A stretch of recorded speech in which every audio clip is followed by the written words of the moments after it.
الحمد لله رب العالمين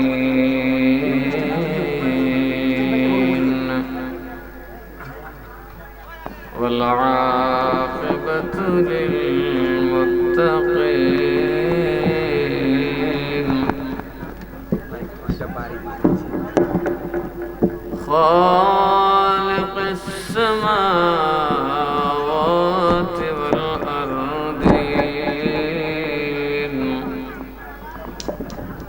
والصلاة والسلام على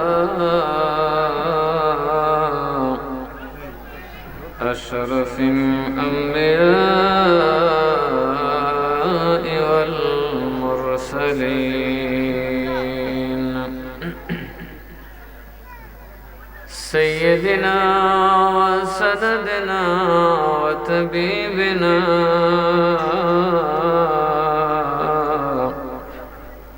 وطبيب قلوبنا ومولانا محمد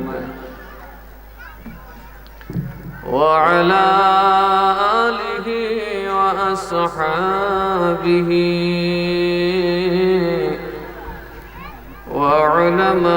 وعلماء ملته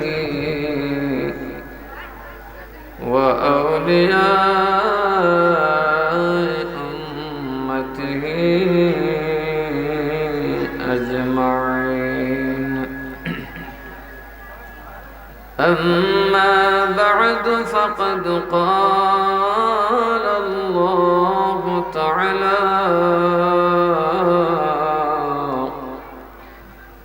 في شان حبيبه مخبرا وآمرا إن الله وملائكته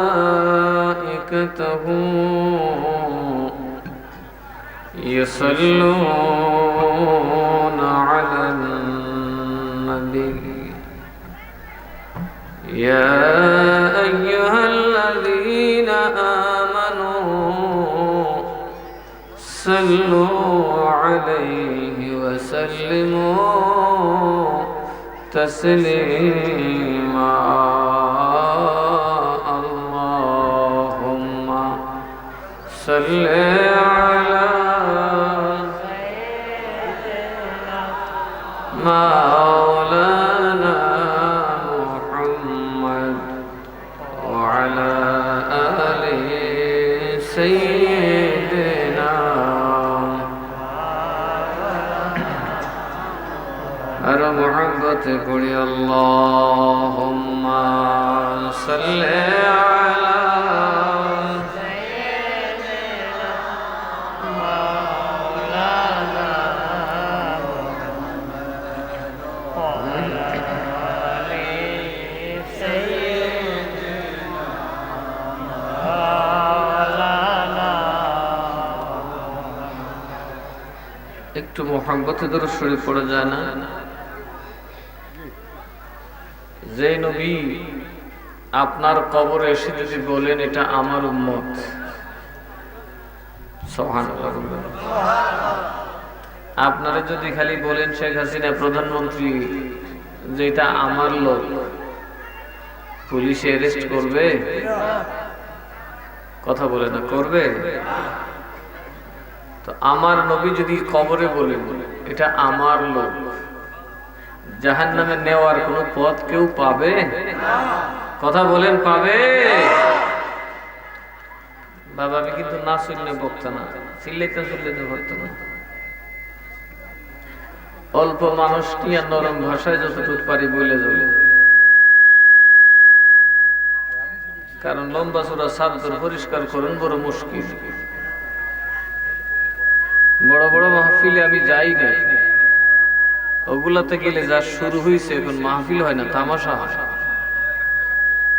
কথা ঠিক না? অথচ জান্নাতের বাগানে তো কেউ তামাশা করতে পারে না।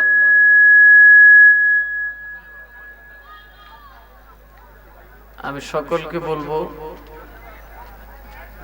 আমি বুঝে শুনে মাহফিলে যাই, কারণ মাহফিলে আমার নবী হাজির থাকার ক্ষমতা আছে না নাই? রে খালি মাহফিলে থাকে না, নবীর কোন উম্মত কোন বেলায় কি দিয়া খায় সেই খবরটাও আমার নবী জানে। আপনাদের জন্য হয়তোবা সেটা দলিলের দরকার আছে, আমার জন্য দলিলের দরকার নাই। আমি আইনুল ইয়াকিন, আমি একে নিজে দেখাই দিছি।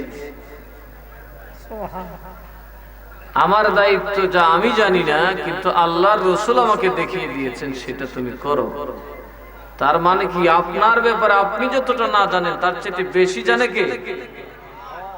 আমার নবী। কথা বলেন কে? সেই নবী কি আমাদের কাছে নাই?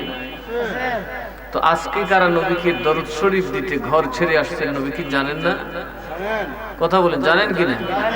আজকে কারা নবীকে ভালোবাসার জন্য মাটির বিছানায় বসে আছেন, নবী জানেন কিনা? কথা বলেন, জানেন কিনা? রাস্তাঘাটে না, হই হুল্লোড় নয়, এখানে আমরাও আছি, আমাদের সাথে আমাদের মুর্দা বাপ দাদারও বসে রয়েছে। আমরা ওদেরকে দেখি না, কিন্তু ওরা আমাদেরকে দেখতেছে। একটু মহব্বতে আমরা কয়েক মর্তবা দরুদ শরীফ পড়ব ইনশাআল্লাহ।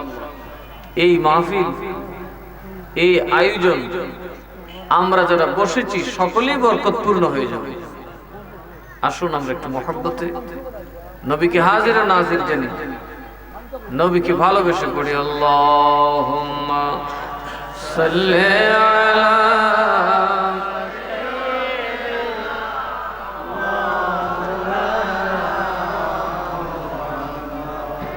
ওয়া আলা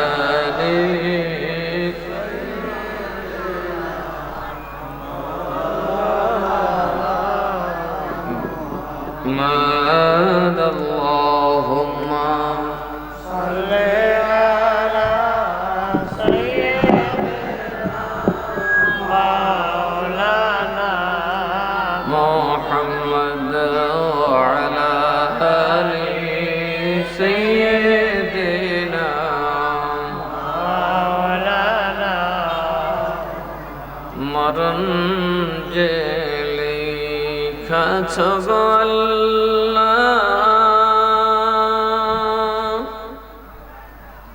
আমরা মরব জানি কোন জায়গায়,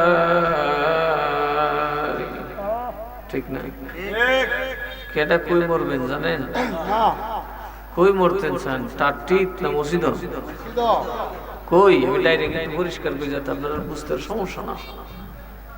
টয়লেটে হইরা মানুষ মরে না? কথা কেন মরেনি? গাড়ির চাকার তলে ফুইরা মরেনি, আগুনের মধ্যে ফুইরা মরেনি, পানিতে ডুইবা মরেনি, বিমান ক্রাশ হইয়া মরে কিনা, ঠেলা গাড়ির তলে ফুইরা মরেনি, ঠেলা গাড়ির তলে ফুলে মরে, সব মরে, সাইকেলের তলে হয়ে মরেনি, মরে না, কারণ এটা ভালো করে ঘষা দিতে পারে না। কথা কেন কি দিতে পারে না? ধাক্কা দিতে পারে না। আর এনার তলে পড়লে একবারে ফেনা বানায় ছেড়ে দিতে। আপনারা যারা ভলান্টিয়ার আছেন আশপাশকে একটু শান্ত রাখতে পারবেন।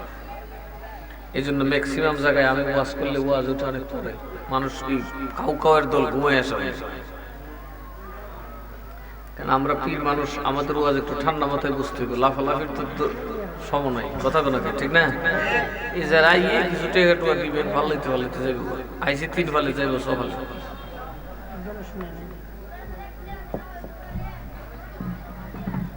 ভলান্টিয়ার যারা আছে, বাচ্চারা ছোটাছুটি করতেছে, ওদেরকে একটু কন্ট্রোল করে। কি কর গাড়ি তৈরি হয়ে মরেনি, কত মজা কথা বলে।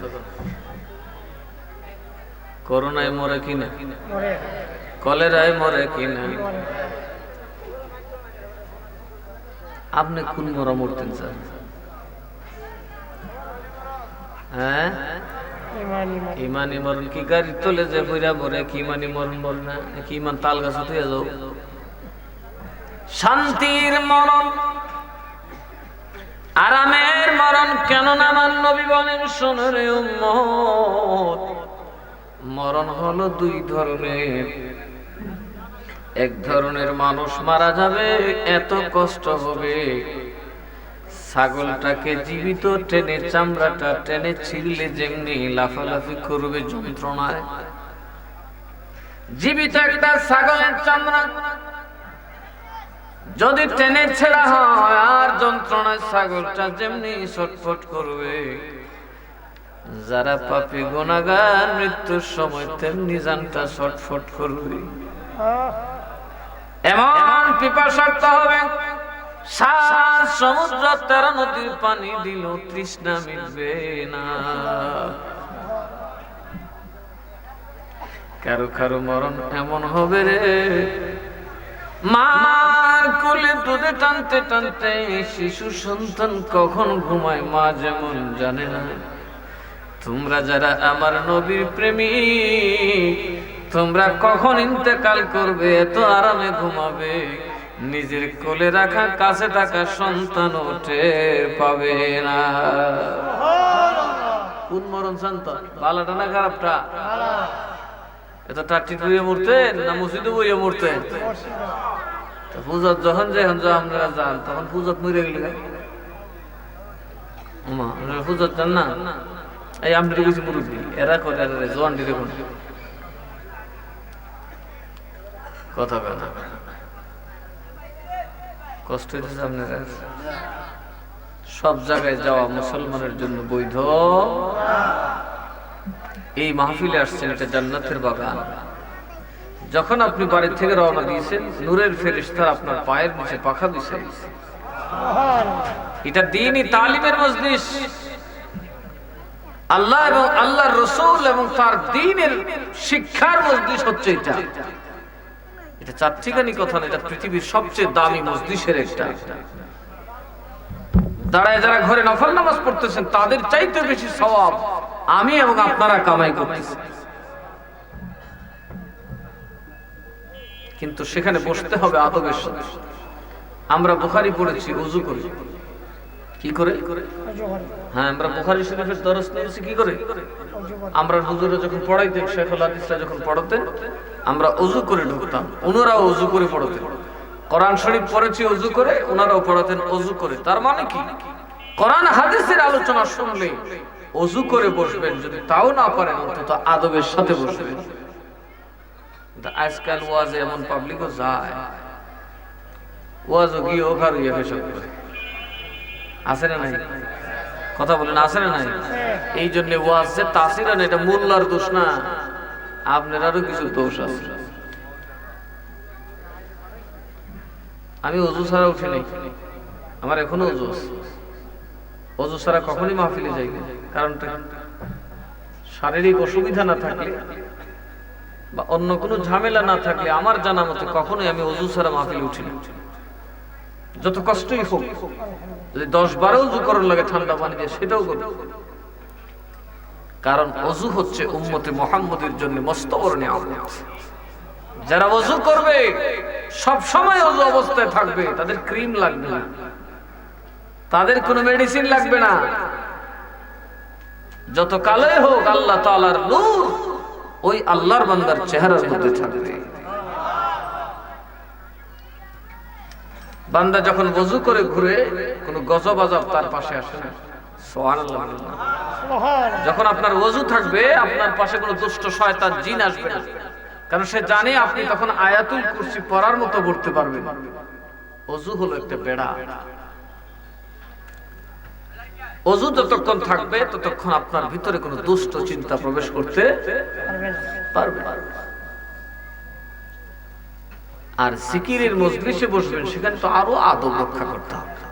নামাজের সুরতে বসতে হবে, গায়ে আতর লোবান দিতে হবে, পারলে গোসল করে বসতে হবে, পানি খাওয়া বর্জন করতে হবে, ফুল পেট খাওয়া দাওয়া করে বসা যাবে না।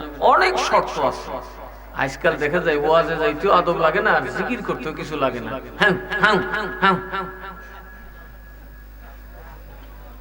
মুশকিলের জগতে পড়ে গেছে। মাঝে মধ্যে মনের দুঃখে মনে করি যে লো মাহফিল ছেড়ে বাগি, কিন্তু দায়িত্বের কারণে ময়দান ছাড়তে পারি না।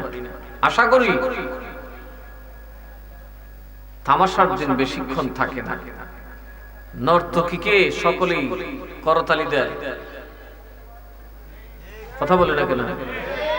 নর্তকীকে নাচ দেখলে অনেকেই করতালি দেয় কি দেয় না? কথা বলে দেয় কি দেয় না?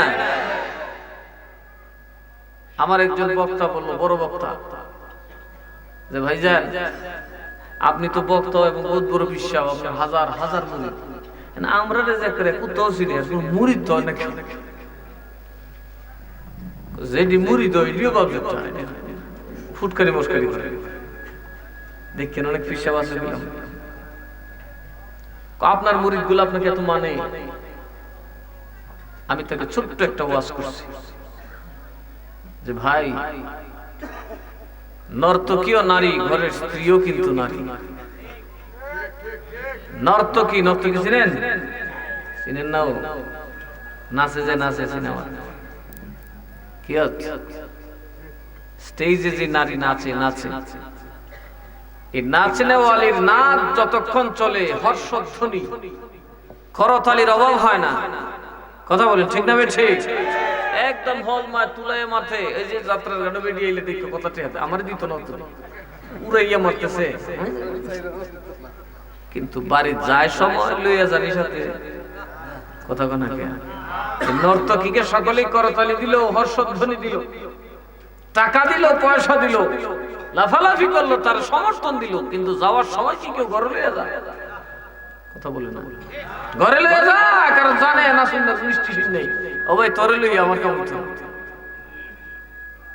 ঘরের বউ যদি একটা নাই চুরি বলে না দিতে পারে, স্বামী কয় বিবি রে তোর কুলে লইয়া আমার মরণটা যে নয়। কথা কনা কে? মৌতের সময় ডাকে, আয় আয় তুই আমার মাথাটা কুলে লো, আমার শান্তি শান্তি। ভাই বুঝলাম না, বুঝছো না, ভাইরাল হওয়ার চেষ্টা করো, আল্লাহ তাআলার দাসত্ব করো। কথা বলে নিজের ভিতরে আল্লাহকে চেপে ধরে আল্লাহর স্মরণ করো, দেখবা আল্লাহর সৃষ্টি তোমার কদমে কখন ঝুঁকেছে তুমিও টের পাবে না। কথা বলেন ঠিক না? ঠিক। কারণ আজকাল আমাদের সুন্নি জমাতের কিছু বক্তারা যে খাদ্য দিচ্ছে, গড়গড়াইয়া, ফরফরাইয়া, মরমরাইয়া, ডাইলা, ফাইলা, উষ্টাইয়া, লাইতে, কি অবস্থা! ওই বেটা তোমার মাইক সংযম করে কেটে দেবে। এই যে কি বিলাতি অবস্থা, আমারে ভাই ইকু বিকু বেশি দেওয়ার মতো। আমার গলা যতক্ষণ আছে আশা করি যতক্ষণে চলবে।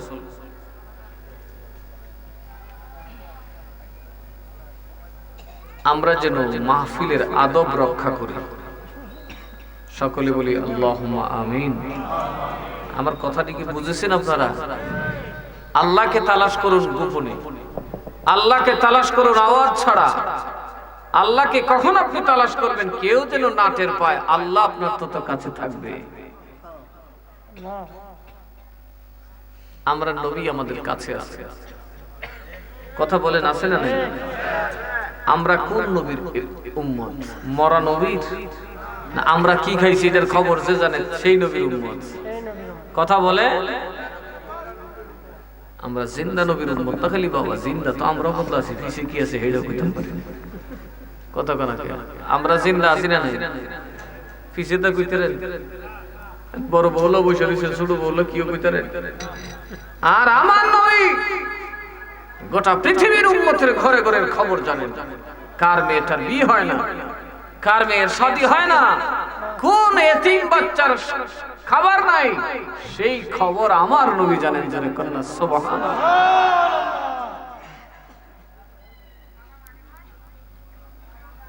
রাবিয়া বসরির বাপ।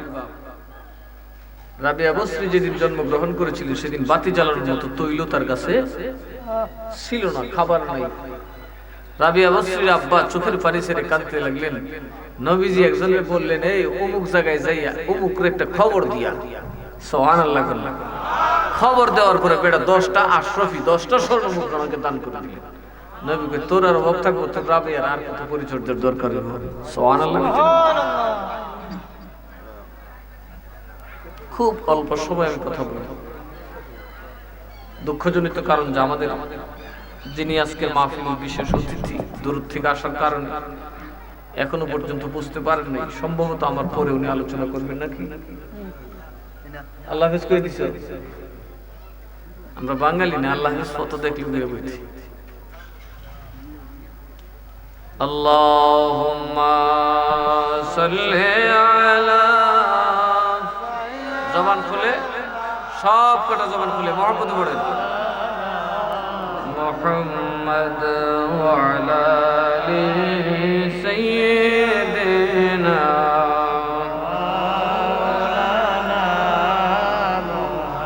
মরণ যে লিখাছ গো আল্লাহ, আমরা মরব জানি কোন জায়গায়। জানেননি কই মরবেন? গাড়ি সাক্ষাৎ তুলে ফেরে মরলে চলবো না? আপনারা কথা বলা চলবো? রাজি আছেন? আল্লাহ গাড়ির সাক্ষাৎ তুলে ফিরে মরতাম চাই না। আল্লাহ কলেরায় মরতে চাই না। ও আল্লাহ করোনায় মরতে চাই না। করোনায় মরলে কি হয়? ঘরের কাছে মানুষ আসে না, আত্মীয় স্বজন আসে না। কথা বলে করোনায় ধরলে আত্মীয় স্বজন আসে? বুঝলাম না। আমি করোনা রোগীর সাথে ঘুরতে কইলে এসেছি, এরপরে ধরে না তো কি করবো? দেখি না, ধরেন একটু। করোনা আসল কথা না। আসল কথা কি? আরো যেরকম কে রে করোনা এ জানেননি? আগে মানুষে ভাব করতো বাবা লেংটি দিয়া, এখন ভাব করে জুব্বা বইরা। আগে দিনের মানুষ ডাকাতি করতো লেংটি দিয়া, আর আজকালকার মানুষ ডাকাতি করে কুটাই সুদ পরে অফিসে বসিয়া। মাইন্ড করছেন আপনারা? কোনটা বুঝাইছি বুঝছেন? উচ্চ শিক্ষিত মানুষ, সমাজের বড় মানুষ কুটাই ছাড়া চলে না, এসি ছাড়া বসে না। যদি আপনি তার কাছে একটা ফাইল নিয়ে যান, 1 লাখ টাকা দিনের আলোতে না দিলে হয় না। এটাই হইল কিয়ামতের আলামত। আমার নবী বইলে গেছে তুই কথা। এমন একদিন আসবে শিক্ষিত মানুষগুলো হবে ডাকাত। কি হবে? কথা কয় না দেখি। কি হবে? এই জন্য ওরারে করোনায় ধরে, আপনারারে কি করোনা দেহে নাই? কি কর করোনা আপনারা দেখছে না? ধরছে, দেখছে সবেরই। ঠেলা ডাক্তার দিয়ে গেছে, দিয়ে কোন এটা ডাহাইত না। কথা কয় এরে, এটা জবান দিয়ে দরুদ শরীফ বের হয়। এটা আমার নবীর প্রেমিকা দিলের মধ্যে আমার নবী দেখা যায়। করোনা তারে ধরে না, ধরলেও কিছু হয় না। কারণ কয় মরলে মরুন, মরণ তো একদিন আসে। আমার মরণে ডর নাই, কারণ আমার মরণে আমার কপাল খুলবে রে। যেই নবীর জীবনে একবার দেখলে দুজখের আগুন হারাম হয়ে যায়, আমার ওই নবী কবরে পর্দা উঠাইয়া দিবে। উঠা দো পর্দা, দেখা দো চেহারা, কে নূর বারি হিজাব মে হ্যায়। উঠা দো পর্দা, দিখা দো চেহারা, কে নূর বারি হিজাব মে হ্যায়। সুবহানাল্লাহ। खड़े हैं मुनकर नकीर सर पर, न कोई हामी न कोई आवर। सुबहानाल्लाह। আমার মাথার কাছে ফের মুনকার নাকির দাঁড়ানো, কোনো সাহায্যকারীও নাই, কোনো বন্ধুও নাই, দ্বিতীয় কেউ নাই কাকে ডাকবে। बता दो आकर मेरे पैगंबर के सख्त मुश्किल जवाब में है। ও নবী, আপনি বলে দিন আমি মুশকিলে পড়ে গেছি, শক্ত প্রশ্নের সামনে। ইয়া রাসূলুল্লাহ, আপনি আমাকে বলে দিন। জোরে কান সুবহানাল্লাহ। এমনিতে আপনারা করোনা থেকে বাঁচছেন। এই মাহফিলগুলো 1 বছরের কাফারা।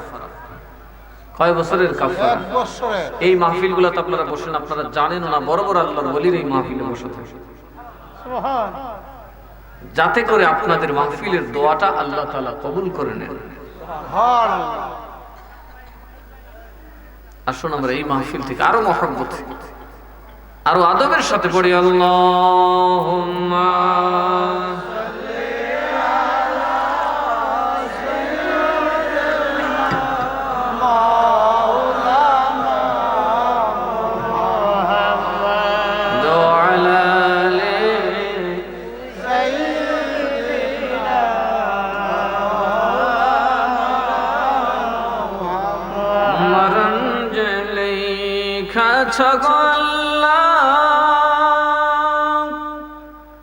আমরা মরব জানি কোন জায়গায়, নবীজিকে না দেখাইয়া কাফনের কাপড় লাগাইয়া না গায়। আল্লাহুম্মা সাল্লি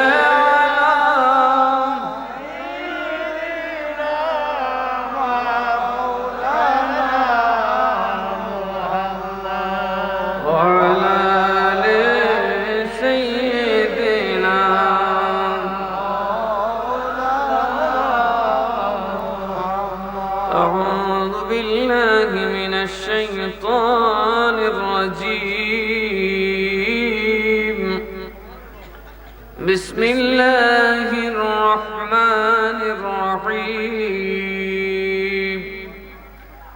أم حسبت أن أصحاب الكهف والرقيم كانوا من آياتنا عجبا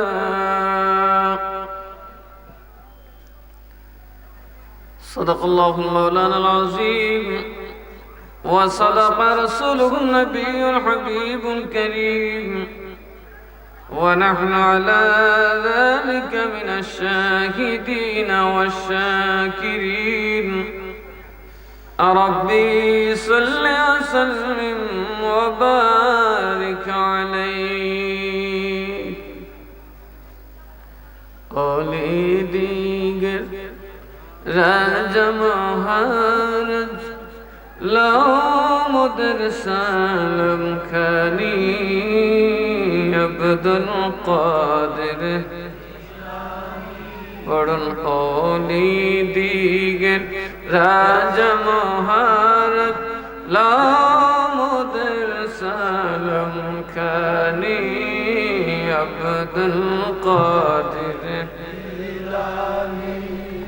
আব্দুল কাদের ওলি দিগের রাজা মহারত লামুদের সালম খানি আব্দুল কাদের নি আব্দুল কাদের রসূল পাকের তুমি পিয়ারা মাওলা আলীর নয়ন তারা মা ফাতেমার প্রাণের দোলাল হাসান হুসাইনের জিগর পারা হাসান হুসাইনের জিগর পারা সর্বগুণ গুণময়ী তুমি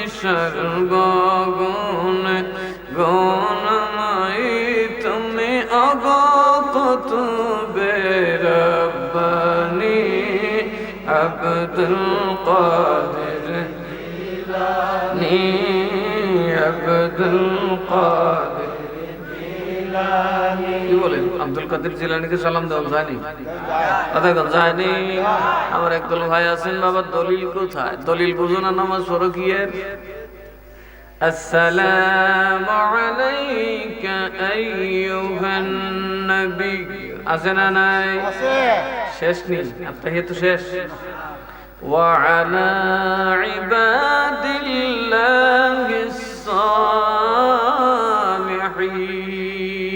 জোরে কন্না সুবহানাল্লাহ আমার আল্লাহ বলে নামাজি রে নামাজ পড়তে আসছো শ্রেষ্ঠ ইবাদত নামাজ তোমার হবে না যতক্ষণ আমার আল্লাহর নবীকে আমি আল্লাহর হাবিবকে নাম ধরে ডাক না দিবে নামাজ হবে না যতক্ষণ আমার আউলিয়া কেরামকে সালাম না দিবে মগরা বুঝনি নামাজ কারে করে নামাজ হইল আল্লাহর ইবাদত ওলি নবীর ইজ্জত সুবহানাল্লাহ ওলি নবীর তাজিম আল্লাহর দাসত্বের নাম হলো নামাজ এইজন্য রুকু সিজদা হবে আল্লাহর জন্য তাহিয়ার মধ্যে আপনি সালাম দিবেন নবীকে আপনি তাহিয়ার মধ্যে আত্তাহিয়াতু যখন পড়বেন সালাম দিবেন নেক বান্দাদেরকে ওয়া আলা ইবাদিল্লাহিস সালিহিন জোরে কান্না সুবহানাল্লাহ এইজন্য বলি বাবা ভালো মানুষ হয়ে যাও ভালো মানুষ হলে দোয়া চাওয়া লাগে না হযরত বাইজিদ বুস্তামি রাহমাতুল্লাহ আলাইহির কাছে একজন বলেন হুজুর আমার লাগি একটু দোয়া করেন তো বাবা দোয়া করেন কইয়া কত সাহেবী মোল্লারে হাদিয়া দিতে দিতে তার পকেট খালি হয়ে যাবে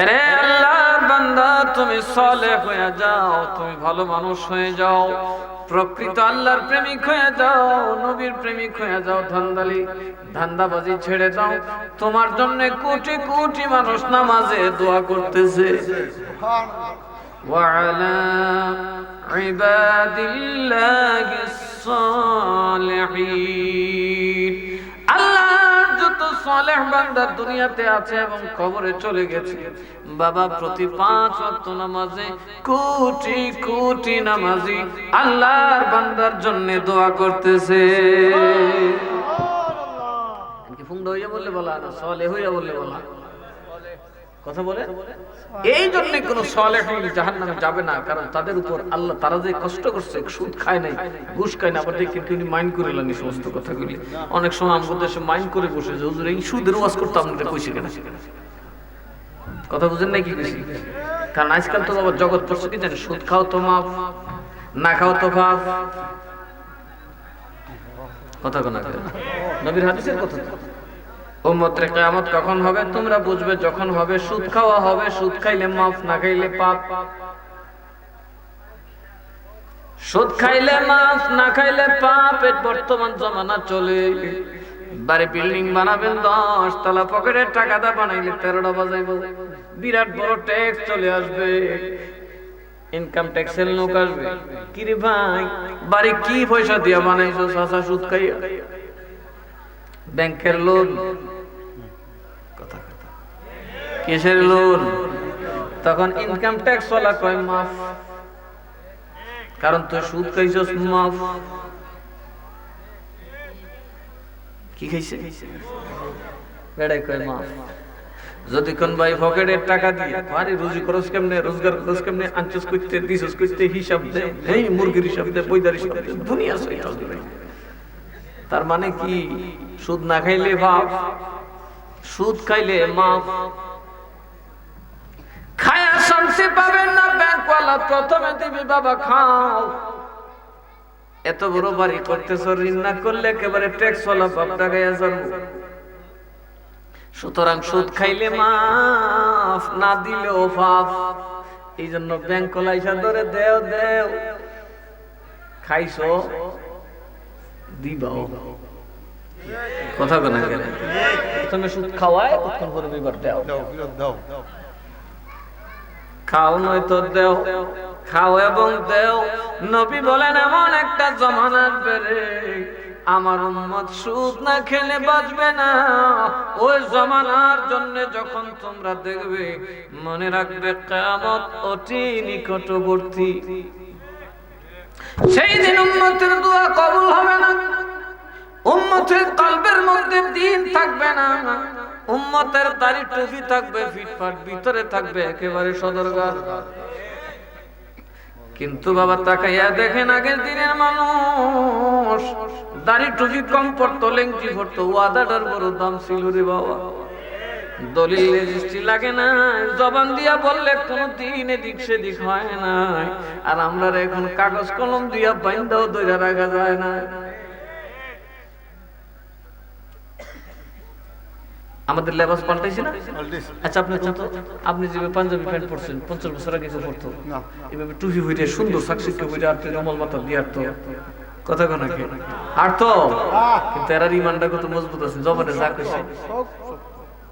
নবী কয় যেই দিন মানুষ সুদ খাওয়া শুরু করবে রে, কলবটা সলব হয়ে যাবে, কলবটা তালাবদ্ধ হয়ে যাবে, সুদ খাওয়া শুরু করবে। কেননা যুগটা এমন হবে, খাইলে মাফ, না খাইলে বাফ। কথা কেন? আমার একজনে কইতেছে, হুজুর আপনি শানের সাথে মানান, আপনি এত একজন পিসাব, এত বড় একজন বক্তা, একটা দামি গাড়ি কিনেন, নতুন গাড়ি। আমি বাবার আমার পয়সা নেই। পয়সা তো আমরা দিব, কোত্থেকে দিবা? ব্যাংকের থেকে দিব। মার হাবা, কত দিবা? যা চাইবেন তা দিব। নিবা কত? 10%। তবে আপনি যেহেতু ভিআইপি মেন, আলেম মানুষ, আপনাকে একটু খাতির করিয়া 8% দেওয়া যেতে পারে। বললে হ্যাঁ 8% হইলো খাও। তো আমি বললাম কিরি ভাই, পায়খানা যদি একটু অল্প খাই আর বেশি খাই, বেশ কম দেখো, বেশ কম তো নাই। তা আমারে ভাই 8% লোক দেখাই না, পারলে ঠেলা গাড়ি লেগে ওয়াশ করুক, না করলে গরম হইতে থাকতো।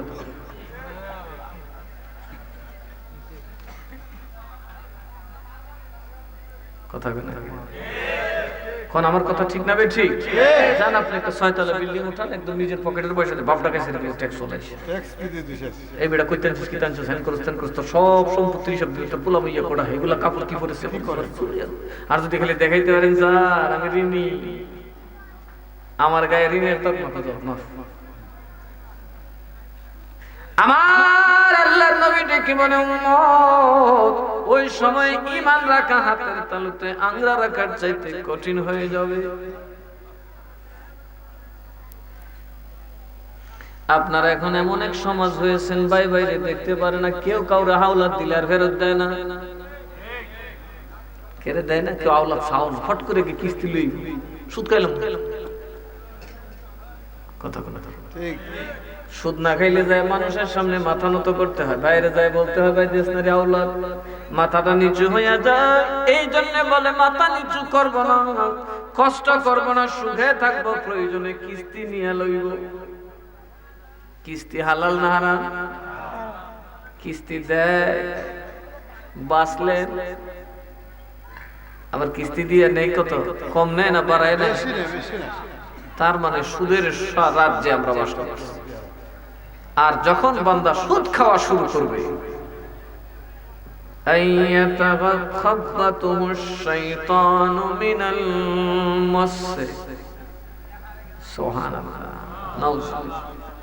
আমার আল্লাহ বলেন শোনো, যারা সুদ খাবে, সুদখোর, জিনে ধরা রোগী চিনুনি, জিনে ধরেনি রোগীরে শয়তানে ধরে না, ধরলে কি তার নিজের বুঝে চলে না অন্যের বুঝে চলে?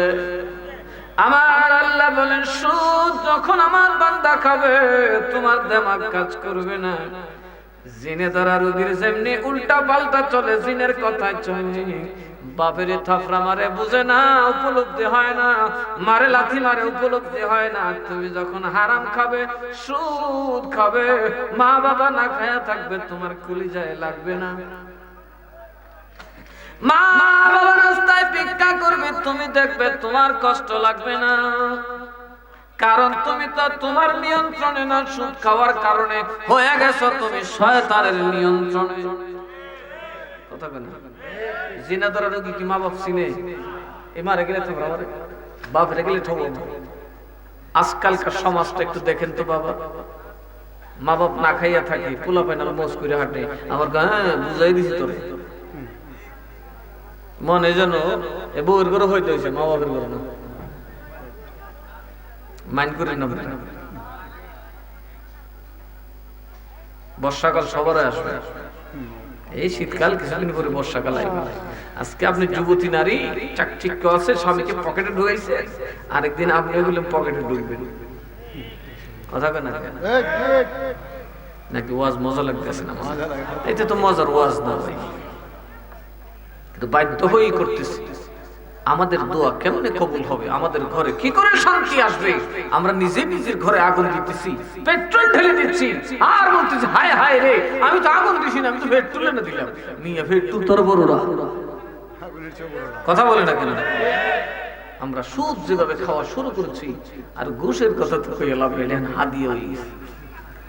কথা ঘুষ কি হয়ে গেছে? বাবা ডাকাতে যখন রাস্তায় ধরে, ডাকাত থেকে টাকা দেয়, গুঞ্জায় টুঞ্জায় লুকায় ভাগায় থুইয়া যায়। এখন দেখা যায় অফিসে যাওয়ার আগে পকেটের টাকা চিপা চাপা থুইয়া যায়, কারণ গেলে হামসায় রেখে দিই। আছে না? ওই যে নবী কইছে লেখাপড়া শিক্ষা হইব ডাকাত, অফিসে শেয়ারও বইয়া করবো ডাকাত। ওই দিন বুঝবা কিয়ামত খুব কাছাকাছি। আল্লাহুম্মা সাল্লি জবানটা খুললে পড়েন মুহাম্মদ ওয়া আলা আলি সাইয়্যিদিনা।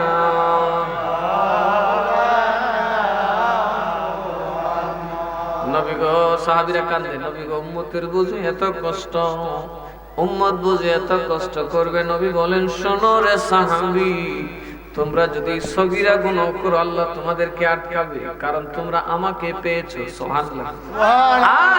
আর ওই উম্মত যদি ওই অবস্থায় সুদ ঘুষ না খায়া নামাজ শুধু পড়ে কোন রকম ঈমান বাঁচাতে পারে, তাদের নাম আল্লাহর ওলির দফতরে লেখা হয়ে যাবে। আপনারা যারা এই মাহফিলে যারা শ্রোতা আসছেন, তাদেরকে আমি দেখি আল্লাহর ওলি, কারণ দামি সুদ টাইফরি না, ঘুষ খায়, সুদ খায়। আপনারা ঘুষও খান না, সুদও খান। কথা বলেন ঠিক না? ঠিক। পরিশ্রম করেন, জমি জমাতে পরিশ্রম করে, হাড্ডি গোস্ত দুর্বল করে, নিজের রক্তকে পানি বানিয়ে আপনারা রিজিকটা আহার করেন, আপনারাই আল্লাহর ওলি। শর্ত একটা, 5 ওয়াক্ত নামাজ পড়তে হবে, রমজান মাসে রোজা রাখতে হবে, মিছা কথার থেকে দেহটাকে বাঁচাতে হবে, এই সিনেমা দেখার থেকে নিজের বাঁচিয়ে। কি দেখাতে সিনেমা? এত কষ্ট করলেন, দেখুন আপনারা যা করছেন সেটা আল্লাহর ওলিরা করতে, আল্লাহর ওলিরা করতে। আল্লাহর বড় বড় বুজুর্গরা রাস্তায় নেমে পরিশ্রম করেন, কাঠ কেটে খেতে। কেন? পরিশ্রমের রিজিকের দাম আল্লাহর দরবারে 1000 কোটি বড় লোকের ডলারের চাইতে যাবে। আল্লাহ সেটা পছন্দ করেন, আপনারা সেটা করতেছেন। শুধু 5 ওয়াক্ত নামাজ পড়েন, রোজার মাসে রোজা রাখেন, যাকাত তো নাই আপনার, হজে যাওয়ার দরকার নেই, কারণ আল্লাহ তাআলা কয় তোরা রোজাই দিবি, আমি নিজেই তো তোর কাছে যাইছি। সুবহানাল্লাহ বলবেন না? আমি নিজেই তোদের কাছে আসছি, তোরা তো আমার মেহমান, তোরা তো আমার প্রেমিক, আমি আল্লাহও তোদের প্রেমিক। আল্লাহ তাআলার নবী বলেন, যখন উম্মত আল্লাহর দিকে 1 কদম আগায়, আল্লাহ 70 কদম তার দিকে আগায়। কিন্তু কোন সময় জানেন? সময় থাকতে। কোন সময়? সময় থাকতে। চলতে পারেন না, পড়তে পারেন না, কেউ জিজ্ঞা না হন ইল্লাল্লাহ আল্লাহ তো করবে। সারাদিন মসজিদে বইয়ে থাকবে, তোর জায়গা নাই, স্বাস্থ্য পারি নাই, কোনো জায়গা নাই, দুষ নাই, বুঝ নাই, কিছু নাই। আর এই যুবক বয়সে যদি সময় থাকতে আল্লাহকে ডাকতে পারেন, আপনি আল্লাহর দিকে 1 কদম অগ্রসর হলে আল্লাহ 70 কদম রহমত নিয়ে হাজির হয়ে যাবে। আল্লাহ যেন আমাদেরকে সেই দিকে কবুল করে, বলি আল্লাহুম্মা আমিন। মা বাপকে খেদমত করেন না, কেমন দিল হয়ে গেছে আমাদের। মা বাপ, আমি অনেক কি, আমি তো বাবার দেশে ঘুরি খুব বেশি। আমি এমন একটা মানুষ যার কাছে সপ্তাহে 3 থেকে 4000, কোন সপ্তাহে 5000 মানুষও এই একটু দেখা করতে চায়। যারা নাসিম নগর গেছেন তারা দেখছেন না, হাজার হাজার মানুষ আমার সাথে দেখা করে, তাদের মনের কথা আমাকে বলে, যেই মনের কথাটা আল্লাহ ছাড়া কারো কাছে ওরা বলে না, জানে এটা লিক হইলে সর্বনাশ হয়ে যাবে। কথাটা ঠিক না? এই কথাগুলো যখন বলে, তখন আমি বুঝি যে দুনিয়া কই গিয়ে আছে, কোন অবস্থায় আমাদের সমাজ গিয়ে পৌঁছে। দেখতে ফিটফাট, চমৎকার সংসার, সবাই জানে সন্ধ্যা খুব ভালো মানুষ, খুব দামি মানুষ, কিন্তু দেখা যায় একদিকে বউ আর একদিকে নর্তকী লিয়ে ঘুরে। কথা আছে না?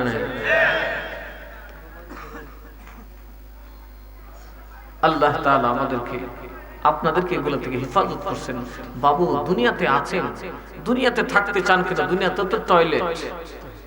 দুনিয়াটা কি? ওই আমাকে এক মুরিদে প্রশ্ন করছিল, হুজুর মানুষ মরে গেলে রাইতো চায় না, মরে গেলে রাইতো চায় না। দেখে আল্লাহর নবী ঈসা রূহুল্লাহ পাহাড়ের পাশ দিয়ে যাচ্ছেন, এমন সময় তিনি নাক টানতেছেন। খাদেমটা জিজ্ঞাসা হুজুর কি ব্যাপার? এখানে জান্নাতের সুগন্ধ আসতেছে। তো নবীর নাক, আপনার নাক এক জাত, আপনার নাক বলা বাড়ি ঘর সাইডে তৈরি করছেন, না হয় জান্নাতের সুগন্ধ লাগতেছে। কথা বল ঠিক না? ঠিক। বহুত বড় বড় বড় লোক ডায়াবেটিস ধরে সিট করে রেখেছে, সারাদিন আপনার মাথার কাতারে যদি আল্লাহর কুস্তা লাগবে, সর্দি না কথা কন না। আপনারা দৌড়ে চলে আসছেন, কারণ এই জান্নাতের বাগানে সবাই আসতে পারবে না, সবার নাকের গন্ধ লাগবে না। বরং এরা কই ফুলের ভিতরে গন্ধ খুব না লাগে না। আল্লাহকে সর্দি ধরাইতেছি, সর্দি।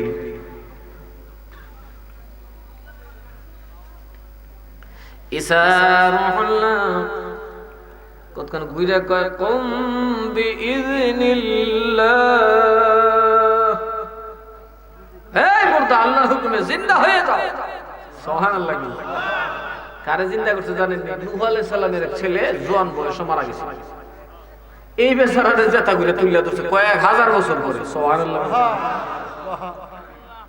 উনি ঘুম থেকে উঠছে, ওইটা কয় কিরে তুই কেডা? আমার জিন্দা করনেওয়ালাকে আখিরি জামানার নবী কি আয়েশা গেছে রে। সুবহানাল্লাহ। কোন নবীর কথা বুঝছিস? কয় বেটা আখিরি নবীর উম্মত হইবার লাগি কইতাম, ভাবছিলাম যে তাইলে নবীর একটু আগে দেখি।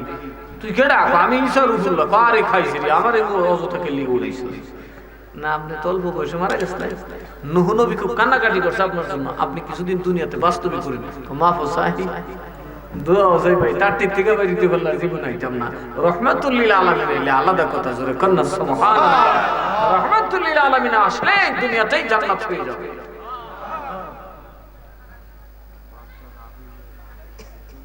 উনি বললেন তাড়াতাড়ি আমার দোয়া করো, আমি বাবা কবরে গিয়ে ঘুমাই। ঈসা আলাইহিস সালাম আল্লাহ আমি যেতে হইছি কিন্তু চাইতেছি। আপনার মা বাবা এত পাগল দুনিয়ার জন্য, কিন্তু কেন আর ফিরে আসে না, আসবেও না। কেননা দুনিয়াটা হইল টয়লেট।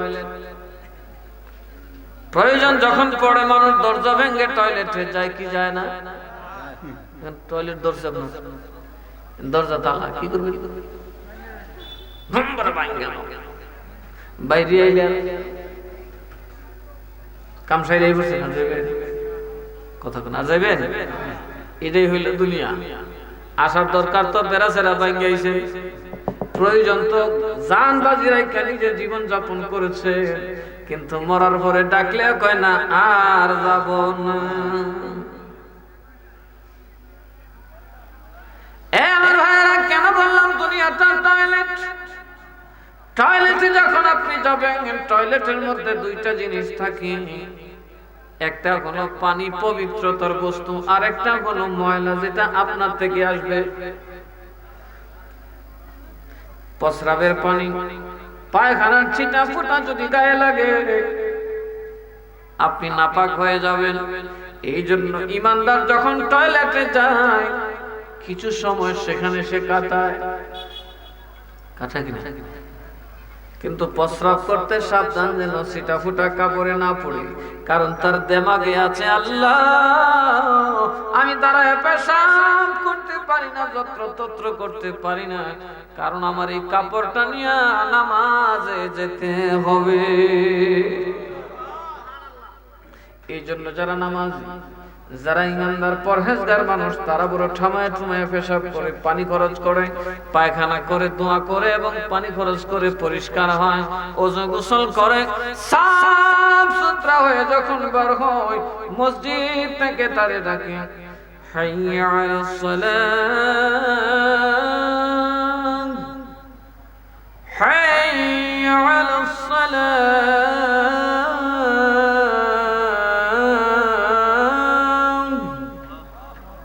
حي على الفلاح،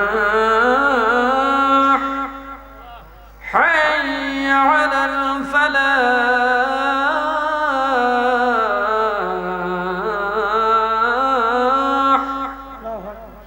আলাস সালাহ মানে সালাতের দিকে আসো, নামাজে আসো, হাইয়া আলাল ফালাহ মানে কল্যাণের দিকে আসো। সুবহানাল্লাহ। কারণ as-সালাতু মিফতাহুল জান্নাহ, সালাত হলো বেহেশতের চাবি। as-সালাতু মি'রাজুল মুমিনিন, নামাজ হলো ঈমানদারের আল্লাহর দিদার। কথা কোন ঠিক না বেঠি? আমার আল্লাহ মুয়াজ্জিন দেখে বলে, ওগো আল্লাহর বান্দা, তুমি টয়লেটে গিয়েছো, পবিত্র হয়ে গিয়েছো, সাফ হয়ে আসছো রে। আল্লাহ তাআলার পক্ষ থেকে আমি মুয়াজ্জিন জান্নাতের চাবি নেওয়ার জন্য তোমারে দাওয়াত করলাম, আল্লাহরে দেখার জন্য তোমারে দাওয়াত করলাম। আপনি দৌড়ায় গেলেন মসজিদে, আরেকজন খাড়াইয়া ভূতের বাজত পায়খানা করে আদা মাদা হইয়া দূর। মুরব্বী কই কই যাস তুই? তোরে কেটে কইছিস মসজিদে যাইতে? কথা কনা পেশাব করে পানি লইছস না রে আল্লাহর বান্দা। ঈমানদার হলে তুমি মসজিদে যেতে পারো না। আল্লাহর দিদার আর জান্নাতের চাবি আনার ক্ষমতা তোমার নাই। তেমনি ভাবে যখন আপনি কবরে যাবেন, কবরে যাওয়ার পরে বলবো, আল্লাহর বান্দা রে, ও আল্লাহর বান্দা, টয়লেট থেকে কুনালে তুই বাইরিছস। দুনিয়াতে সুদ ছিল, দুনিয়াতে ঘুষ ছিল। কথা কোন ঠিক না বেঠি? টয়লেটে যেমনি না পাকি, দুনিয়াতেও না পাকি। সুদ, ঘুষ, জুলুম, অত্যাচার, মিথ্যা, গীবত, চুগলখুরি করেছ। আল্লাহ তাকে ফেরেশতা বলবে, যাও না, যাও না, জান্নাতের ডাক আসছে, তুমি যাবে না, তুমি আটক। আর যারা একেবারে পিওর মানুষ, একেবারে সচেতন, তাদের মাথায় আছে আমি একদিন মরতে হবে, আল্লাহর দরবারে জবাব দিতে হবে, আমাকে একদিন 3 টুকরা কাফনের ভিতর যাইতে হবে। কথা বলা, আমাকে একদিন মরতে হবে রে। সুদ খাবো না, ঘুষ খাবো না, কষ্ট করব। তারা যখন কবরে যাবে, আমার আল্লাহ নিজে ডাক দিবে, রে ফেরেশতা, দুনিয়াতে ওই পাক বান্দাকে ডেকেছে মুয়াজ্জিন, আজকে ডাকবো স্বয়ং আমি আল্লাহ।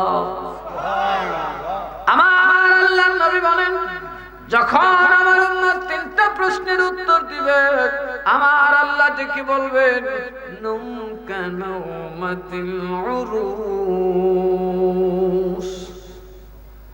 আল্লাহ ডাকবেন যে সারা জীবন তো মুয়াজ্জিন ডাকছে, ওই বান্দা পাক হই আইছস, এখন দেখ আমার সাথে তো সাক্ষাৎ আছে কি নেই। জোরে কর না সুবহানাল্লাহ। তুমি ঘুমাইয়া যাও, কানাউমাতিল উরুস। বাসার করে নতুন দুলহান, বাসর ঘরে নতুন দুলহান, স্বামী স্ত্রী সম্পর্ক করেছে সর্বপ্রথম।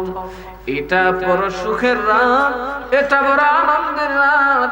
ওই রাতে নবদম্পতি যেমনি আরামে ঘুমায় যায়, আমি তোমার কবরটাকে আরামের বিছানা বানায় দিলাম।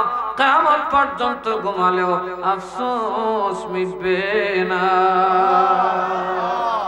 ভালো যদি বাসতে হয় নবীকে বাসুন, ভালো যদি বাসতে হয় নবীকে বাসুন। নবী তরানে ওয়ালা, নবী বাঁচানে ওয়ালা, প্রাণের চেয়ে প্রিয় তাই নবীকে জানো। ভালো যদি বাসতে হয় নবীকে বাসুন, ভালো যদি বাসতে হয় নবীকে বাসুন। আর ওই নবীর ভালোবাসা পাবেন কোথায়? আল্লাহর ওলিদের দরজায়। কথা কোন ঠিক না বেঠিক? ওই নবীর ভালোবাসা পাবেন কোথায়? আল্লাহর ওলিদের। হুজুর সুদ খাইলে কি হয়? সুদ খাইলে কলবের মধ্যে বেমার হয়। ঘুষ খাইলে কি হয়? কলবের মধ্যে বেমার হয়। বিষ খাইলে কলিজা ফেটে যায়, মানুষ মরে যায়। আর কলব যদি নষ্ট হইয়া যায়, এই মানুষটা মইরাও জাহান্নামী হইয়া যায়। في قلوبهم مرض فزادهم الله مرضا। আল্লাহ এর কলবের ভিতরে বেমার। কির ভিতরে? এই বর্তমান সময়ে আমরা মুসলমানের ব্যবহার হলো কলবের মতো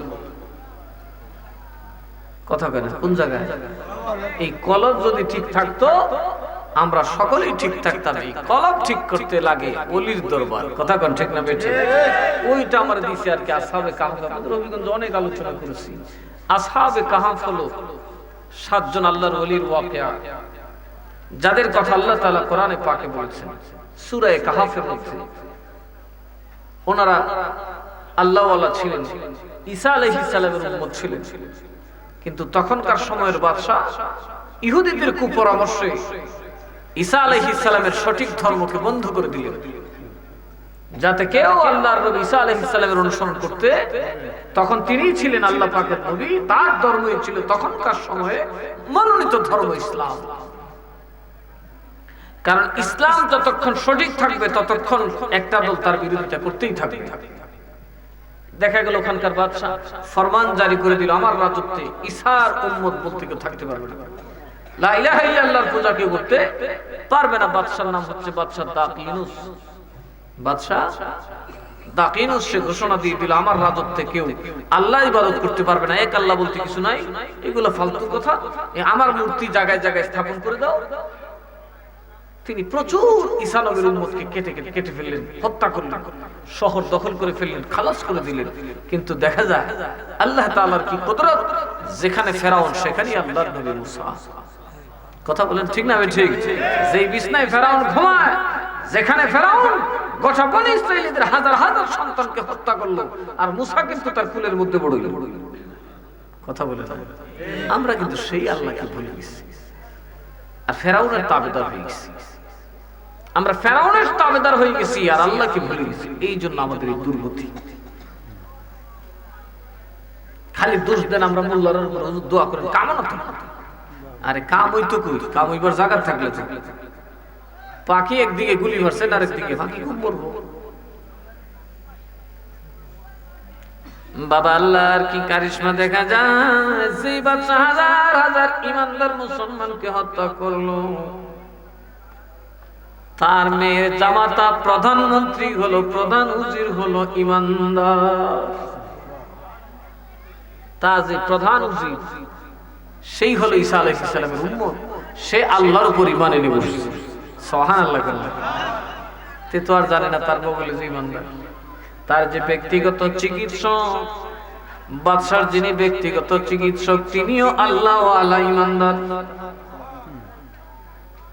কই কি রে বাবা এইটাও বুঝতে পারে না যে চিকিৎসা দেয়ও ইমান যিনি তার কোষাধ্যক্ষ তিনিও ইমানদার সুবহানাল্লাহ বলেন না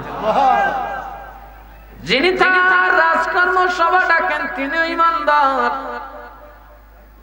এইভাবে কোনে কোনে ছয় আল্লাহর বান্দা ভিতরে ভিতরে সমাবেশ করে রে ভাই আমরার বাদশার তো ঈমান নাই ঈমানদারকে হত্যা করলে ঈমানদারের মনে কষ্ট হয় কি হয় না কথা বলেন হয় কি হয় না কিন্তু আমরা তো অসহায় আমরা এই ৬-৭ জনে কি করব আর মুনাফিকের তো অভাব নাই মুনাফিক আছে না নাই কথা বলেন আছে কিনা নাই এখন বলেন না সরকারের বিরুদ্ধে কথা আপনার আরেক ভাইকে লাগাই আপনারা মুরাইতে দেরি লাগবে তো এরা ডরে কারোর সাথে কথা কথা যে রে ভাই আর দাওয়াতটা অত দিয়ে লাভ নাই চুপচাপ নিজের ইমানটা রক্ষা করি অবস্থা ভালো না আমরা ধৈর্য ধারণ করি যদি নবীর আরো উম্মত পাওয়া যায় তবে যুদ্ধের ময়দানে যাওয়া যাবে এর আগে লাড়াচাড়া দিও না তলে তলে যা পারো বিশ্বস্ত মানুষকে খেদমত করতে থাকো কতক্ষণ থাকবো মুনাফিক তো জেনে গেছে মুনাফিকও তো সবাই যায় কথা বলে যায় কি যায় না কারণ সব ইমানদার কি এখানে আল্লাহর রাস্তায় এসে কিছু তো সিন্ডিল লুবে হয়েছে কিছু তো টাকার জন্য হয়েছে কথা বলে ঠিক না বেশি তো দেখা গেল এই উনাদের ওয়াজে পয়সা ডাটা কালেকশন কইরা বাদশার কাছে দিয়ে দিছে ও বাদশা তুমি যেই কম্বল দিয়ে আগুন লিবাইবা তোমার কম্বল দিয়ে আগুন লেগে গেছে বাদশা তো দেখে যে দিছে এর কাট কেটে দিছে আমার মেয়ের জামার বিরুদ্ধে কথা বলি কাটটা হইছে কাটটা ফলানোর পরে আবার গোয়েন্দা লাগাইছে একই রিপোর্ট দিছে এরাও কাটটা লাগছে যারা আমার জানেন রক্ষক আমার ডাক্তার সেও নাকি ইমানদার কথা হইল কেউ আমার বিরুদ্ধে ষড়যন্ত্র করতেছে তৃতীয় আরেকজন গোয়েন্দা দিল এই বেটা একই রিপোর্ট দিল তখন কয় ঠিক আছে দাঁড়াও ওদেরকে গ্রেফতার করাটা সাধারণ কথা না। প্রধান ওদেরকে যদি গ্রেফতার করতে হয়, অপসারণ করতে হয়, রাজত্বের মধ্যে বিদ্রোহ দেখা দিতে পারে।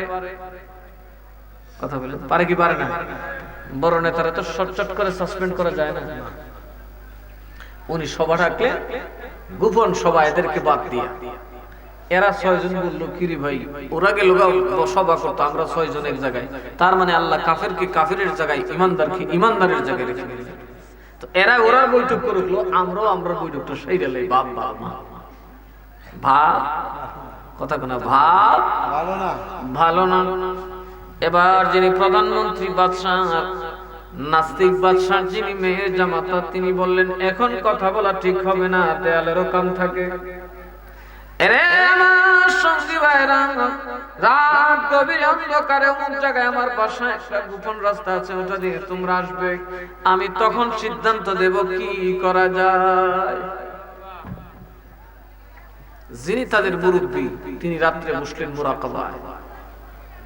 কোথায় বসলেন? কথা বলেন, কোথায়?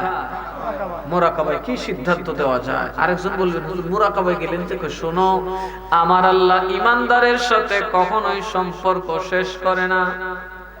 ইমানদার যদি বিপদে পড়ে আল্লাহর দিকে মুতাওয়াজ্জহ হয়, আমার আল্লাহ তাআলা তার কলবের মধ্যে তার কথা পাঠায়া দেয়। এটার নাম হচ্ছে ইলহাম। নাম কি? জোরে বলেন, নাম কি? এই জন্য তিনের নাম ছিল ইয়ামলিখা। তিনি বলেন, শোনো রে, আল্লাহর নবী মুসা আলাইহিস সালামের মা যখন মুসা নবীকে নিয়ে কোন দিকে যাবে দিশা পায় না, যেদিকেই যায় সৈন্য, যেদিকেই যায় ফেরাউনের বাহিনী দাঁড়ানো, যেদিকেই যায় দেখি কঠিন ফেরাউনের বাহিনী দাঁড়ানো। আল্লাহ তখন ওহী পাঠাইছে, ওরে মুসার মা, তুমি আমার মুসাকে জ্বলন্ত অগ্নির চুলার ভিতর ঢুকায়া দাও। মুসা নবীর মার করবে, এই জন্য বলছে, কুলুবুল মুমিনিনা আরশুল্লাহ, ইমানদারের কলব হলো আল্লাহর আরশ। সুবহানাল্লাহ। এর মানে হলো আপনি ইমানদার হলে আল্লাহর আরশ আজিমের সাথে আপনার সম্পর্ক হয়ে যাবে। আল্লাহ আপনাকে ডেকে বলে দেবে, ওদিকে যাইস না, বিপদ আছে। এই জন্য ইমানদাররা সহজে বিপদে তারা টের পেয়ে যায়, আজ করতে পারে। তাইলে আমাদের সাথে সম্পর্ক আছে আল্লাহর। কথা বলেন, আছে না নাই? ভালো করে কলবটা পরিষ্কার করেন, দেখবেন আপনি কি করলে ভালো হবে, কি করলে খারাপ হবে, আমার আল্লাহ আপনাকে ডেকে বলবে। মুসা আলাইহিস সালামের মা এখন বিপদ দেখা চুলার ভিতর ঢুকাই দিয়েছে। সৈন্যবাহিনী যখন চলে গেল, ওনার মাথার মধ্যে খেয়াল আসছে, আরে আমারে কেটাই কইলো, আমি ঢুকাই দিলাম। তাড়াতাড়ি চুলার থেকে দেখছি সরাইয়া দেখে মুসা আলাইহিস সালাম জ্বলন্ত আংরা নাই, গোলাপ ফুল হয়ে গেছে। উনি গোলাপের বিছানার মধ্যে বইয়া বইয়া হাসে।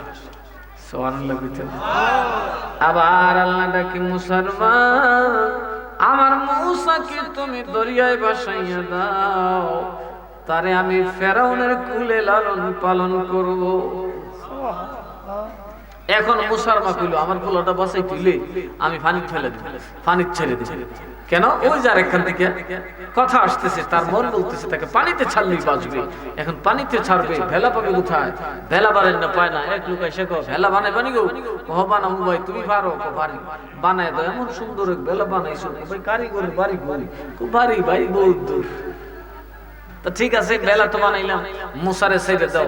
ভেলা উলা জায়গা, মরিয়ম মুসা নবীর বোনরে পাঠাইছে মা, আরে জিগাই ভেলা উলার বাড়ি কই?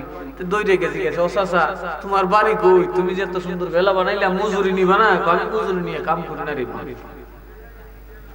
তোমার মারে কইলো আমার লাগে একটু দোয়া করতে। সুবহানাল্লাহ। তোমার মা বড় সৌভাগ্যবতী, মুসার মা, কালিমুল্লাহর মা। এমনি মরিয়ম আম্মা, এই বেটা কেমনে জানে আমার ভাই আল্লাহর সাথে কথা বলবো, আমার ভাই নবী? সুবহানাল্লাহ কইছেন না? তখন কই, বেটি বেটার পথ আটকা, এই বেটা সাধারণ মানুষ না, নিশ্চয়ই আল্লাহওয়ালা কেউ হবে। রাস্তা আটকায়া তার নামটা জিগাও। এবার মরিয়ম মুসার বোন, এটা ঈসার মা মরিয়ম না, আরো আগের মরিয়ম, মুসা আলাইহিস সালামের বড় বোন। ওই লোকটার রাস্তা আটকে বলেন, রে ভাই, যতক্ষণ তুমি তোমার পরিচয় না দেবে রাস্তা ছাড়বো না। আমার মা বলেছেন তোমার জন্য দোয়া করবেন, কিন্তু দোয়া করতে গেলে তোমার নাম পরিচয় লাগবে। লোকটা ডেকে বলে, তোমার মারে যায় বইলা দাও, আমি আর কেউ না, আমি আল্লাহর ফেরেশতা জিবরাইল।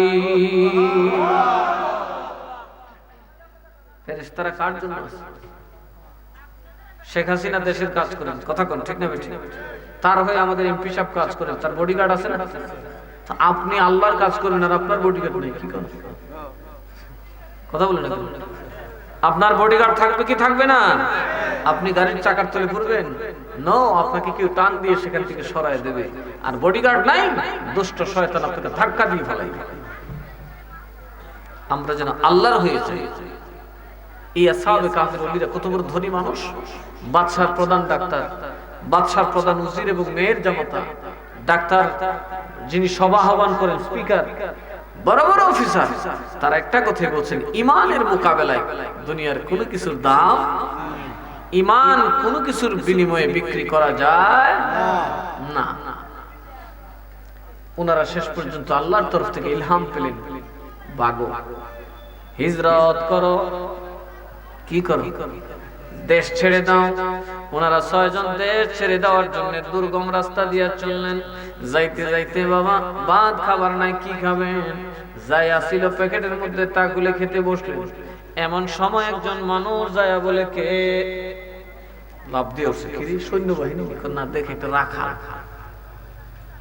রাখাল বলে, ভাই আপনারা কারা? বলে, আমরা বাদশা আর উজির উমরা মারি লিছে, ভাগি দৌড়ছে, মারছে দৌড়। এরা কি দৌড়ে আনছে, কিন্তু দৌড়স করে দৌড়ি রে বাবা, বাদশার কথা শুনলে আমার বড় ভয় হয়, কেননা ঈমান রক্ষা করতে যাইয়া বহু আগে আমি বাদশার ভয় লুকালয় ছেড়ে আমার মেয়ে আর কুকুরটা লইয়া এই জঙ্গলের মধ্যে চাষবাস করে খাই। কবিরা মগা, আমরা হি বাদশার দলে দিই, আমরাও তো ইমানদার, জোরে কন্যা সুবহানাল্লাহ। কয়জন? 7 জন। এখন কিরি জামু কেমনি জঙ্গলের ভিতরে জীবন, আমরা শিক্ষিত মানুষ, মন্ত্রী মানুষ, জীবনে তো বেড়া আইতে অভ্যাস নাই, জামু খুঁজে ফটো চিনি না। আমি ভোট চিনি, সুবহানাল্লাহ।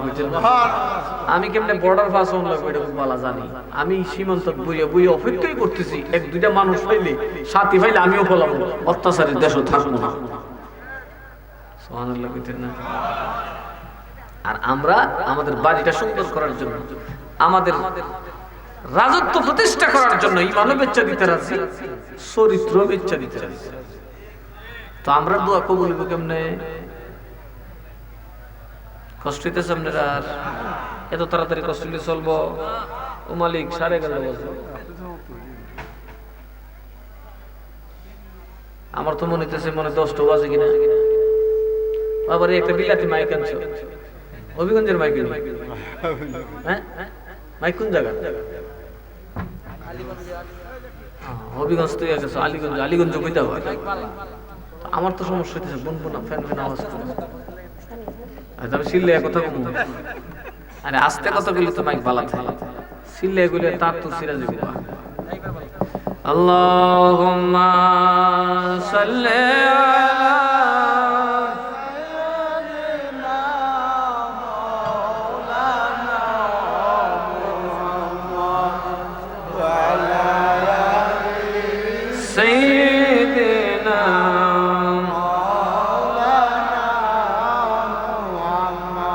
আলা দোয়া করছেন, আল্লাহ আমাদেরকে একজন মুর্শিদ দাও। মুর্শিদ মানে পথ প্রদর্শক। সুবহানাল্লাহ। আল্লাহ দিতাছি রাখ, জঙ্গলে যায় ওই ব্যক্তির পায়া গলাগলি কইরা কয়, ভাই ভালো জায়গা পাইলাম, চলো রওনা হই। এবার তারা রওনা দিলেন। মেজগুলা কুকুররে দিয়া বলতেছে, কুকুর রে যাও, তোরে আমি যতদিন পারি খাবার দিলাম, তারপরে শহরে যাইবি, সাবধান, আমার পিছে কিন্তু আসবি না। আল্লাহর ওলিরা কয়, বেটা তোর কুত্তা দি তোর পিছাইয়ে, কুত্তারে দৌড়া। কুত্তা বালা জিনিস না, এটা গেউ গেউ ফেউ ফেউ করবো, রাস্তা দিয়ে হাঁটলে সেও মেউ করে। দেখেন কুত্তা আন্দারের মধ্যে কিছু লড়লই হাউ মাউ করে, কথা কন ঠিক না বেঠিক? কুকুরের কান খুব পাতলা, তো কুত্তারে নিলে জাত স্বভাব। তো আমরা তো ফলাইতে আসি, তুই যদি ওই কটকাট আওয়াজ জঙ্গলের ভিতরে কতজন আওয়াজ করবে, ফেউ ফেউ করস, বেটা দৌড়ে লিখবি তুই। বাদশার সৈন্যরা অলরেডি তন্ন করে আমাদেরকে খুঁজতেছে, কারণ বাদশার ভয় আমরা যদি মুক্ত থাকি যে কোনো সময় বিদ্রোহ হতে পারে। কথা বলেন ঠিক না বেঠিক? বাচ্চার ঘুম খাওয়া নাই, পাগলের মতো চতুর্দিকে বাহিনী ছড়াই দিচ্ছে। আমাদের পেছনে border guard, RAB, police, military, আকাশপথে, নৌপথে যেদিকে পারতেছে আমাদেরকে বের দিতে আছে। আর তোমার কুত্তা যদি মেয়ে হাউমাউ করে তো বহু দূর থেকে শোনা যাবে, সুতরাং কুত্তারে দৌড়াও। এখন সবে মিলে কুত্তার এইটাই কুত্তার জানা। কুত্তা তো দফিসেও জানা, কুত্তা কোন আমি যাবো না। আরে বেটা তোর ছাগল দিয়েছি খা, কোন ছাগল খাইতাম না, না খাইয়া মরো তো, তোমরা দল ছাপো। আরে বেটা তোর খাচ্ছ তোর দোষ, খাচ্ছ তোর দোষের মানুষ তো এখানে যাওয়া যায় না। কুত্তা ডাকিয়া বলে মুনিবের দল, আমার যদি মরণও আসিয়া যায়, জাত স্বভাব তালাক দিয়া দিলাম, আমি কোনদিন উহু করে হাউ করে আওয়াজ করব না। অলির দরবারে গেলে আগে স্বভাব বদলাই কথা বলে। আমরা তো অলির দরবারে গেলে সিন্নি খাইতাম, ফিরাউলিয়ার দরবারে গেলে দেখা যায় মাহফিলও মানুষ নাই, নামাজের রক্ত মসজিদে মানুষ নাই, সিন্নির বান্ড গিয়া দেখেন উল্টায় ফল্টায় বাঙ্গালিতে আছে বাস, হাতিও বাংতার তো নেই, বাসও বাঙ্গালি ঠেল। কথাটা ঠিক না? বাবা আগে স্বভাব পাল্টাতে হবে, তারপরে ওলির দরবারে যান, আপনিও ওলি হয়ে যাবেন। এক জামানা সোহবতে বা আউলিয়া বেহতর আজ সদ সাল তাআত বেরিয়া। কিছু সময় একজন আল্লাহর ওলির দরবারে বসলে 100 বছরের কবুল নফল ইবাদতের চাইতেও বেশি সওয়াব হয়। কুত্তা প্রথমে কি করছে? এটার মধ্যে তরিকতের সবক আছে। সে তার বদ স্বভাবটা বাদ দিয়ে দিছে যে হুজুর আমি আর আমারই খাচ্ছ, এটা আমার জাতীয় খাচ্ছ, কেউ কেউ করে আর করবো না। কোথায় লো সাথে লয়ে গেছে গিয়ে তো রাতের ভিতরে কুত্তায় কয় বাবা আমার সামনে দেন হুজুর, ও আমার নেতার আমার সামনে দেন। কই বেটা তুই কুত্তার সামনে গিয়ে কি করবি? আমার কিছু খেদমতের যোগ্যতা আছে। আর আমরা দেশে কেউ মুনি মুজুর গেলে কেমনে ফিরছে তখন দেখো আইসামি করে মুনিবের কাম থইয়া কেমনে ফলান যাব, পয়সাটা কেমনে পেছিল। এই জন্য মুজুরি আর আত্মিকা জানা। পীরের দরবারে কেমনে যাবেন? অলির দরবারে দেখেন নিজে কাজ অগ্রসর হয়ে নেবেন। বিশ্বাস করবো আপনাকে বলি এটা করো সেটা করো, কথা বলে না কেন? বলবে না তো, হক কামেল পীর বলবেন আপনাকে, আপনি নিজে খেদমতে যেতে হবে। কুত্তায় কো বাবা আমার একটা যোগ্যতা আমি পারি। কি পারো? আমি চোখে দেখি আন্ধার কুন্দার দেখলে, চোখে দেখি অন্ধকারে আমার চোখ আরো পরিষ্কার। কুত্তায় চোখ দেখে না, আন্ধারে দেখেনি? হ্যাঁ, আপনারা তো অন্ধকারে যাবেন কই, আন্দাজি মান্দাজি কই গিয়ে ভাড়া পারবেন। আমি তো সাপ বিচ্ছু কেচ্ছু মেচ্ছু সব আন্ধারে দেখি। সুবহানাল্লাহ ভিতরে না। আমি সামনে দিয়ে হাঁটলে আপনারা সহজে কোনো বিপদে পাইতো না। আর আপনারা আর আরেকটা কারণ হলো জঙ্গলে যখন কেউ যায় রাস্তা ভুলে যায়। সাগরে গেলে মানুষ দিক ভ্রান্ত হয়ে যায়, দিক চিনে না। মরুভূমিতে গেলে মানুষ দিক হারায়, মানুষ এখানে ঘুরে ঘুরে মরে। সুতরাং জঙ্গলে ঢুকলে বহু মানুষ আমাজন জঙ্গলে ঢুকেছে জীবিত, কিন্তু লাশ পর্যন্ত পাওয়া যায় নাই। গহীন জঙ্গলে গেলে আর দৃশ করতে পারে না রাস্তা কোন দিকে, কারণ জঙ্গলের রাস্তা কিন্তু সব দেখতে একরকম। সুতরাং আমি কুত্তার কিন্তু একটা পিএইচডি আল্লাহ করাই দিছি। আমি কিন্তু জীবনে রাস্তা যেটা দিয়ে একবার গেছি এইটা আর বলবো না। সুবহানাল্লাহ বুঝছেন না বাবা? আমরা তো কুত্তার যোগ্যতা নাই, ফতোয়া দেওয়ার ঠিক আছে, যোগ্যতা মোটে মোটে নাই, ওলি আল্লাহর বদনাম করার ঠিক আছে। করে বাবা তো তো ভালো যোগ্যতা আছে। আরেকটা কাজ আছে কি?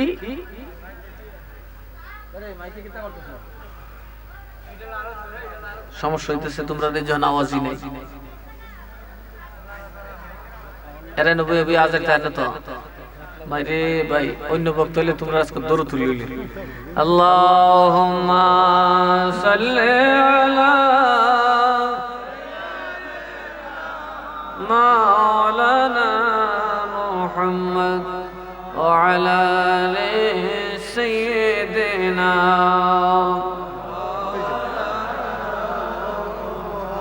বাবা এটা হইলো আসহাবে কাহাফের কুত্তা। সুবহানাল্লাহ বলছেন না? সুবহানাল্লাহ। এই কুত্তারেরা সামনে দিয়ে বলেছে তুই ওই যা, আরো কাম আছে আমার কান বড় পাতলা, সহজে আপনারা ধরা পড়বেন না। বাদশার সৈন্যরা আপনাদেরকে সহজে পাবে না, কেননা বহু দূর থেকে কেউ পায়ে হাঁটলে আমি কুকুরের কান আগে শুনতে পাই। কুত্তার কান পাতলা না?